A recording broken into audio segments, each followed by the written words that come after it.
구독, 알림 설정까지 부탁드립니다. 오늘도 우리 사는 이야기 찾아주셔서 감사합니다. 사연자분이 보내주신 이야기 시작해볼게요. 안녕하세요. 저는 오늘 저희 가족에 대한 개인적인 이야기를 하려 합니다. 저에게는 3살 터울의 남동생이 있고 저와 동생 모두 결혼을 했습니다.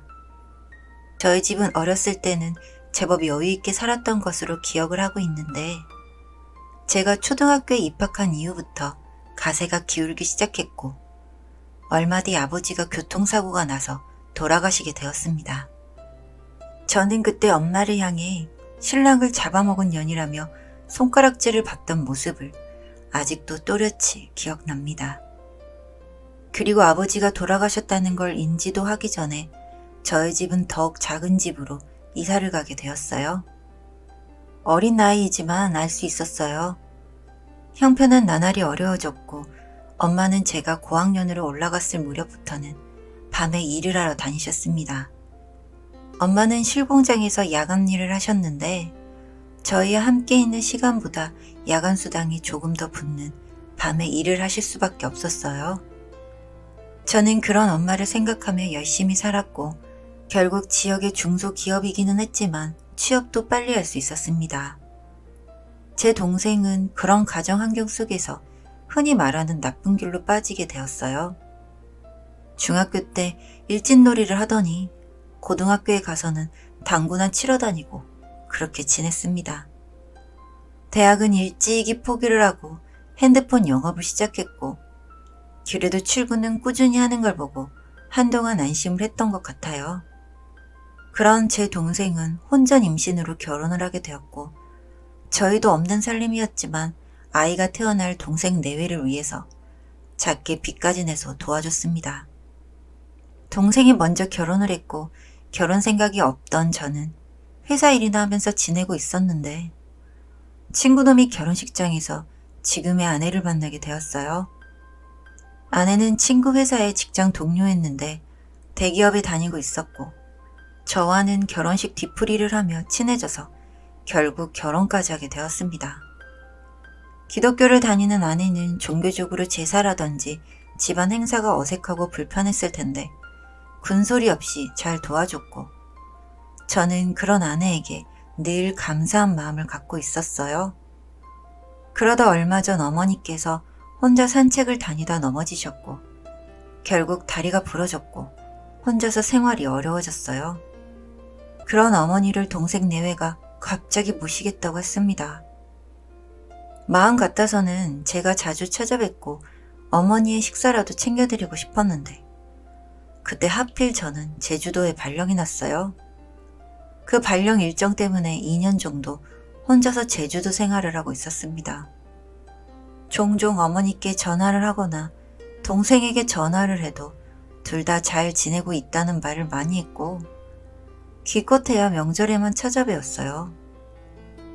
다리가 다 나은 이후에도 어머니는 집을 정리하시고 동생 내외와 함께 지냈고 이번에 다시 서울로 돌아오면서 동생 집에 자주 찾아가게 되었는데 아내가 아무래도 어머님이 이상하다는 말을 자주 했습니다. 여보, 아무래도 어머님이 좀 이상한 것 같아. 응? 뭐가? 살도 너무 많이 찌셨고 어쩐지 눈도 좀 흐리신 것 같고 요즘 입맛이 좋으신가 봐. 근데 눈이 흐리다는 게 무슨 말이야? 그냥 내 기분인데 백내장 같기도 해. 병원에 한번 모시고 가봐야 될 것 같아. 저희 부부가 이렇게 이야기를 하고 있으니 갑자기 뒤에서 동생이 소리를 쳤습니다. 뭐? 엄마가 아프기라도 하다는 말이야? 아니, 잘 먹여서 살 붙은 거지. 뭔 병원을? 돈이 세고 셌지? 이번에 엄마 생신 때 건강검진이라도 시켜드리려고 하는 거지. 예민하게 생각할 거 없어.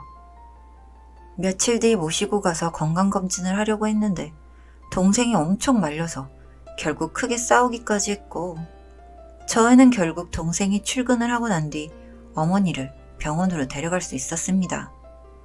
검사 결과는 심하게 당뇨에 걸려 있었고 합병증으로 눈에 단백질이 차서 백내장이 있는 것까지 진단을 받고 인슐린 처방을 받아왔습니다.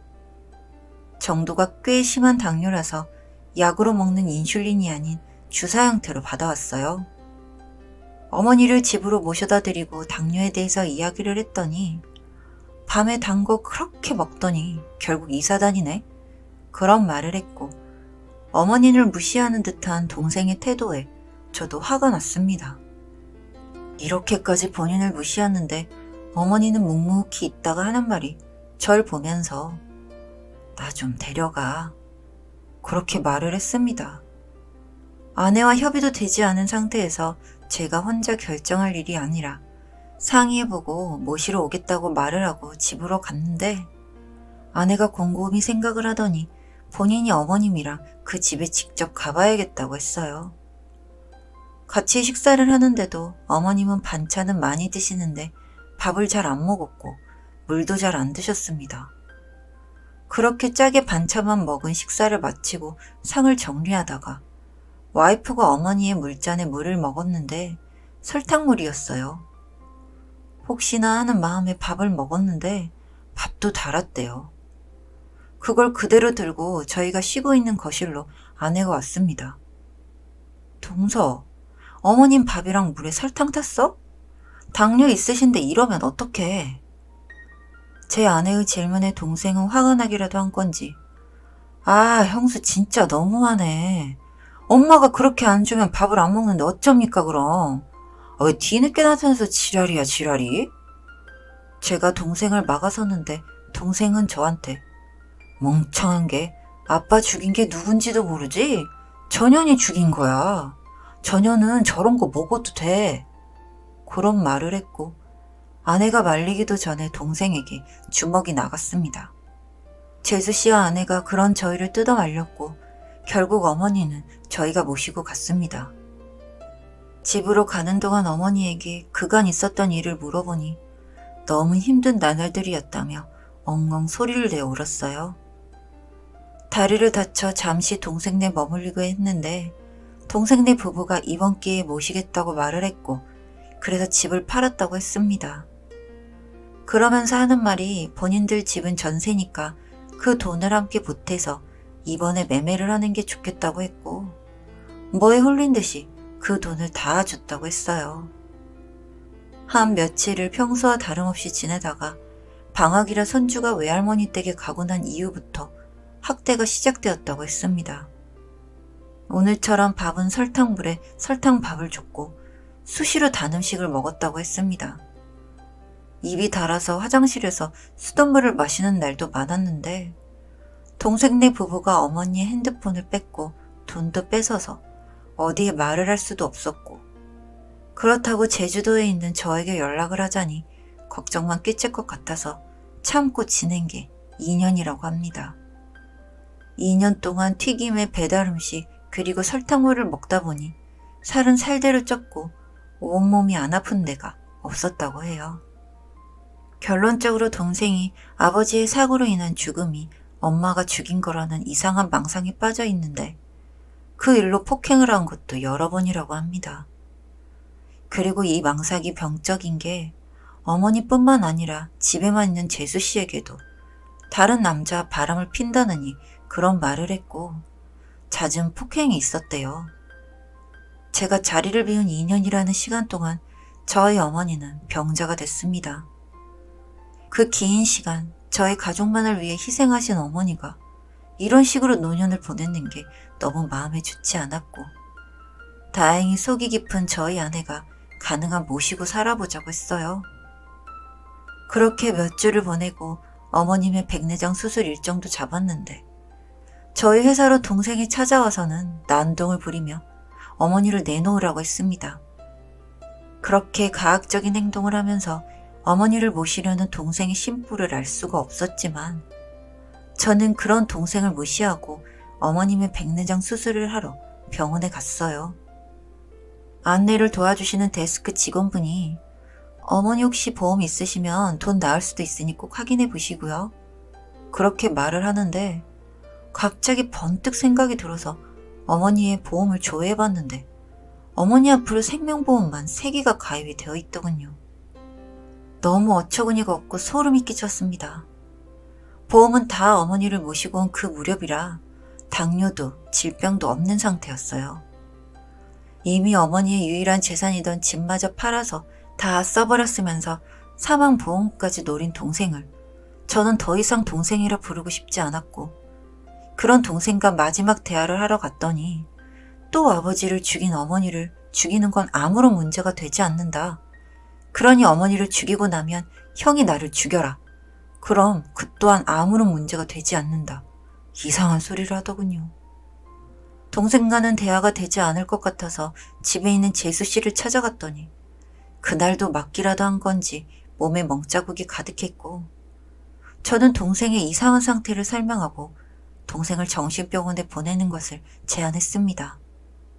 저대로 동생을 두면 정말 칼이라도 들고 어머니께 찾아올 것 같았고, 동생이 이렇게 폭력적이고 우발적인 사람이라는 걸 알게 된 이상 방임하고 있을 수는 없었기 때문입니다. 재수 씨는 쉽사리 대답을 하지 못했지만 계속되는 설득에 결국 동생을 정신병원에 입원시켰습니다.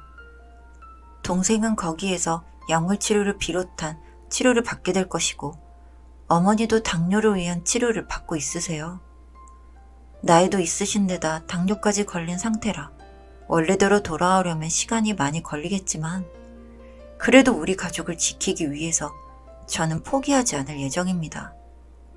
아픈 어머니를 잘 케어해주는 지금의 와이프에게 너무나 감사하고, 유난히도 아버지의 부재가 그립습니다. 사연은 여기까지였고요. 우리 사는 이야기 시청해주셔서 감사합니다.